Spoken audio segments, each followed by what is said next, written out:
కడప జిల్లా కాశీనాయన క్షేత్రంలో అన్నదాన సత్రాలను కూల్చివేయడం రాజకీయాలకు కేంద్ర బిందుగా నిలిచింది. భక్తుల మనోభావాలను కూటమి సర్కారు దెబ్బతీస్తోందంటూ వైసీపీ ఆరోపణలు చేస్తోంది. ఘటనపై మంత్రి నారా లోకేష్ స్పందించారు. అటవీ నిబంధనలు ఉన్నా భక్తుల మనోభావాలను గౌరవించి భవనాలను కూల్చకుండా ఉండాల్సిందన్నారు. కూల్చివేతకు పాల్పడిన అధికారులపై చర్యలు తీసుకుంటామన్నారు. త్వరలో తన సొంత నిధులతో అన్నదాన సత్రం పునర్నిర్మిస్తామని హామీ ఇచ్చారు. దీనికి సంబంధించి పూర్తి సమాచారం మా కరెస్పాండెంట్ రవివర్మ అందిస్తారు. రవివర్మ, అన్నదాన సత్రాల కూల్చివేతల విషయంలో అసలు ఏం జరిగింది, అధికారులపైన ఎటువంటి చర్యలు తీసుకున్నారు?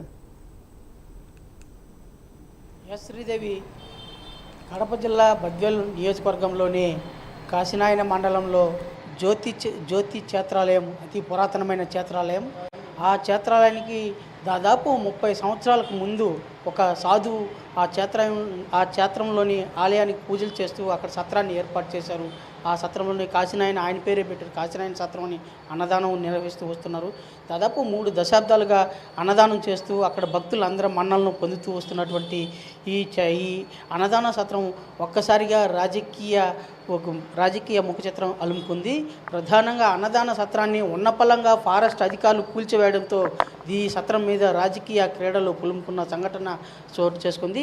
ఈ నేపథ్యంలోనే రాష్ట్ర వ్యాప్తంగా పెను సంచలనం సృష్టించింది ఈ అన్నదాన సత్రం కూల్చివేతను. దీని కారణంగానే అనూహ్యమైన పరిణామాల నేపథ్యంలో ఉన్నపలంగా ఈ సత్రాన్ని కూల్చడంతో రాజకీయం ఎన్డీఏ ప్రభుత్వంలో ఉన్నటువంటి అధికారులు, అలాగే మంత్రులు, ముఖ్యమంత్రులు, డిప్యూటీ సీఎం అందరూ కూడా ఒక్కసారిగా అవాక్కయ్యారు. ఉన్నపలంగా ఎందుకు కూల్చాల్సిన పరిస్థితి ఎందుకు వచ్చింది అనే దాని మీద మంత్రి నారా లోకేష్ తన అనుచరుల ద్వారా, కేకే చౌదరి ద్వారా ఆరా తీశారు. ప్రధానంగా గత సంవత్సరం అంటే గత ప్రభుత్వ హయాంలో, గత 2 సంవత్సరాల క్రితం ప్రభుత్వ హయాంలో ఫారెస్ట్లో ఉన్నటువంటి విలువైన ఖనిజ సంపదను కాజేయాలనే సంకల్పంతో అప్పుడు వైసీపీ ప్రభుత్వం ఫారెస్ట్లో ఉన్నటువంటి క్షేత్రాన్ని అంటే కాశీనాయన క్షేత్రాన్ని ఫారెస్టు అటవీ ప్రాంతంలో అక్రమంగా ఏర్పాటు చేయబడింది. దీన్ని ఫారెస్టు కేంద్ర ప్రభుత్వం పరిగణలోకి తీసుకొని దాన్ని ఖాళీ చేయాలి అని చెప్పేసి అప్పటి వైసీపీ ప్రభుత్వంలో పార్లమెంట్లో ప్రస్తావించారు. అటు కడప ఎంపీగా ఉన్నటువంటి అవినాష్ రెడ్డి ఈ కాశీనాయన క్షేత్రం అక్రమంగా నిర్మించబడింది, దీన్ని తొలగించాలని చెప్పేసి అప్పుడు పార్లమెంట్లో ప్రస్తావించారు. ఈ నేపథ్యంలోనే అది టైగర్ జోన్ కేంద్ర ప్రభుత్వ పరిధిలో ఉన్నటువంటి ఫారెస్టు, అలాగే టైగర్ జోన్ పరిధిలోకి వస్తుంది కాబట్టి వన్యప్రాణి మృగాలకు ఇబ్బంది కలుగుతుంది. అదే కాకుండా వన్యప్రాణుల సంరక్షణ చట్టం కింద, అలాగే ఫారెస్ట్ భూముల ఆక్రమణల కింద వీటిని వెంటనే తొలగించాలని చెప్పేసి అప్పుడు పార్లమెంట్లో ప్రస్తావించారు. ఆ నేపథ్యంలోనే పార్లమెంటు కేంద్ర ప్రభుత్వం దాని మీద చర్యలు చేపట్టింది, జీవో ఇష్యూ చేసింది. ఈలోపు రాష్ట్రంలో రాజకీయ పరిణామాలు చోటు చేసుకున్నాయి. ఎన్డీఏ ప్రభుత్వం అధికారంలోకి వచ్చే సమయానికి దాదాపు ఎన్డీఏ ప్రభుత్వం అధికారంలోకి వచ్చి 8 నెలలు అవుతున్న నేపథ్యంలో ఇప్పుడు కేంద్ర ప్రభుత్వం ఆ చట్టాన్ని ఇంప్లిమెంట్ చేసింది.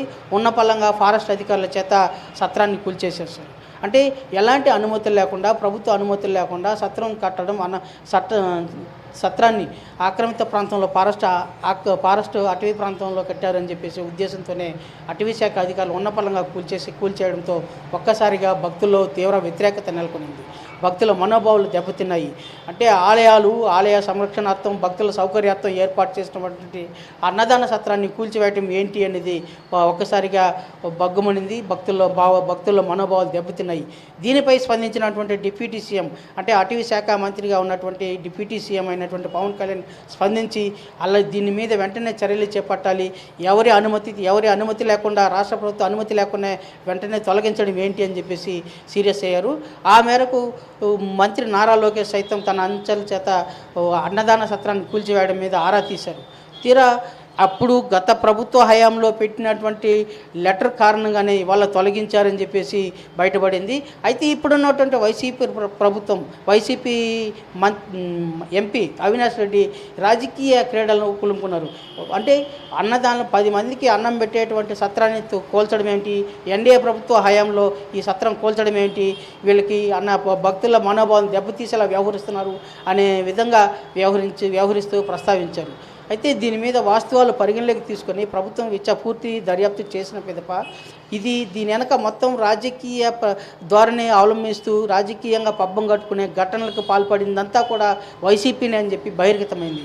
దీనిపై వెంటనే స్పందించి ఉంటే నారా లోకేష్ కేంద్ర ప్రభుత్వానికి నివేదికను పంపించి ఇది భక్తుల మనోభావాలు దెబ్బతినే ఘటన కాబట్టి దీనిపైన వెంటనే దాదాపు అదే ప్రాంతంలో దాదాపు అన్ని ఉన్నటువంటి చిన్న 3.5 ఎకరాల్లో ఉన్నటువంటి సత్రాన్ని పెద్దదిగా నిర్మించి కట్టిస్తామని చెప్పేసి కేంద్ర ప్రభుత్వం అనుమతి తీసుకున్న పిదప దాదాపు 12 ఎకరాలు కేంద్ర ప్రభుత్వం అనుమతి ఇచ్చింది. అటు ఆలయ సంరక్షణకు, జ్యోతి క్షేత్ర ఆలయ సంరక్షణకు, అలాగే అన్నదాన సత్రం కాశీనాయని అన్నదాన సత్ర సంరక్షణ ఏర్పాటు చేయాలని చెప్పి పునర్నిర్మించాలని చెప్పేసి ప్రభుత్వం అనుమతి ఇచ్చింది, కేంద్ర ప్రభుత్వం అనుమతించింది. ఆ అనుమతి మేరకు రాష్ట్ర ప్రభుత్వం కూడా అంటే స్పందిస్తూ మంత్రి నారా లోకేష్ స్పందిస్తూ తన సొంత నిధులతోనే తానే సొంతంగా సత్రం కట్టిస్తానని చెప్పేసి ముందుకు రావడం భక్తుల్లో సైతం తీవ్ర హర్షం వ్యక్తమవుతోంది. త్వరలోనే దాదాపు 12 ఎకరాల స్థలంలో కాశీనాయన సత్రాన్ని పునర్నిర్మిస్తారు. అలాగే ఆలయం జ్యోతి క్షేత్రాన్ని సైతం సంరక్షించి మరింత మెరుగుపడేలా చర్యలు చేపడతామని చెప్పేసి మంత్రి ప్రకటించారు. అయితే ఇది ఇలా ఉండగా దీని వెనక జరిగిన రాజకీయ క్రీడలు అంతా కూడా వైసీపీనే పోల్చమనింది, పరిగణలోకి తీసుకొని రద్దు చేయమనింది. ఇవాళ అదే వైసీపీనే ఎన్డీఏ ప్రభుత్వం మీద బురద చల్లే ప్రయత్నం చేస్తూ ఉందని చెప్పేసి ఇవాళ ప్రజలకు తేటతెల్లమైంది. ప్రభుత్వం స్పందించడంతోనే ఇలాంటి ఘటనలు దీని వెనకున్న రాజకీయ కార్యక్రమాలన్నింటినీ కూడా బహిర్గతం చేయడంతో భక్తులందరూ కూడా ఇవాళ ఎన్డీఏ ప్రభుత్వ తీరును హర్షిస్తున్నారు. ఇలాంటి విధానాలకు వైసీపీ నాయకులు, వైసీపీ అధికారులు స్వస్తి పలకాలని చెప్పేసి పదే విజ్ఞప్తి చేస్తున్నారు. ఇలాంటి విధానాల పట్ల ప్రభుత్వ అధికారులతో పాటు ఆచితూచి వ్యవహరించాల్సిన బాధ్యత ప్రభుత్వ అధికారుల మీద ఉందని చెప్పేసి కూడా భక్తులైతే స్పష్టం చేస్తున్నారు. Sridevi, thank you.